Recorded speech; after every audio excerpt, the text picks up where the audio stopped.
Galatia pasal 5. Pertahankanlah kemerdekaanmu.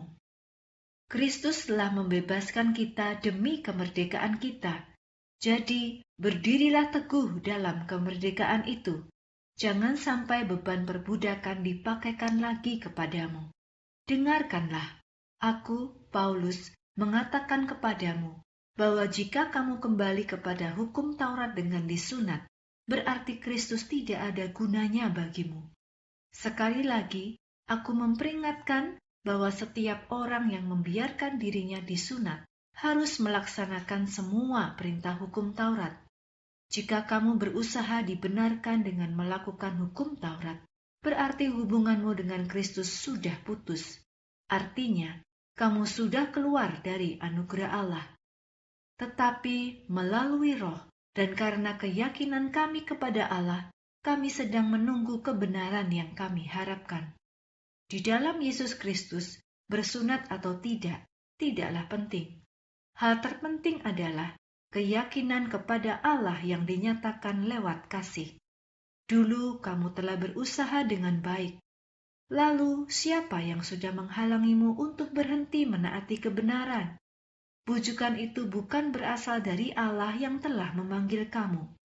Sedikit saja ragi bisa membuat seluruh adonan mengembang. Dalam Tuhan, aku sangat yakin kalau kamu tidak akan memiliki pandangan yang berbeda denganku.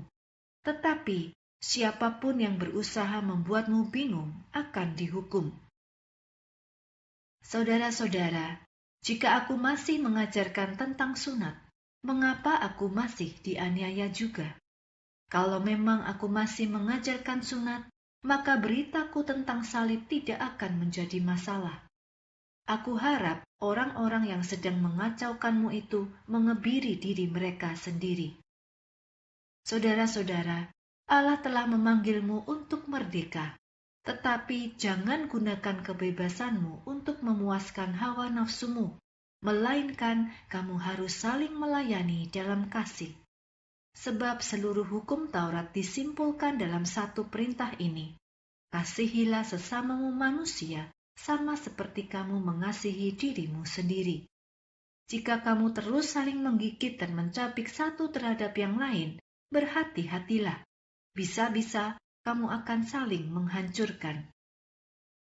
Sifat dasar Roh Kudus dan sifat dasar manusia. Tetapi aku mengatakan, hiduplah oleh Roh. Dengan begitu, kamu tidak akan mengikuti keinginan dirimu yang berdosa. Diri kita yang berdosa menginginkan hal-hal yang berlawanan dengan keinginan Roh. Sebaliknya, Roh Kudus menginginkan hal-hal yang berlawanan dengan keinginan diri kita yang berdosa. Dua hal yang berbeda ini saling berlawanan. Itulah sebabnya kamu tidak dapat melakukan apa yang kami inginkan. Tetapi, jika hidupmu dipimpin oleh Roh, maka kamu tidak lagi berada di bawah hukum Taurat. Perbuatan-perbuatan dosa itu sudah jelas, yaitu dosa seksual, kenajisan, hawa nafsu, penyembahan berhala, melakukan sihir, permusuhan, pertengkaran, iri hati, kemarahan, mementingkan diri sendiri, perpecahan, dengki, mabuk-mabukan, pesta pora, dan sebagainya. Sekali lagi, sama seperti dulu, aku memperingatkan kamu bahwa orang-orang yang melakukan hal-hal ini tidak akan mendapat bagian dalam kerajaan Allah. Tetapi buah Roh adalah kasih, sukacita, damai, kesabaran, kemurahan, kebaikan, kesetiaan, kelemah lembutan, dan penguasaan diri. Tidak ada hukum yang menyatakan bahwa hal-hal ini salah. Orang-orang yang menjadi milik Kristus Yesus sudah menyalibkan keinginannya yang berdosa.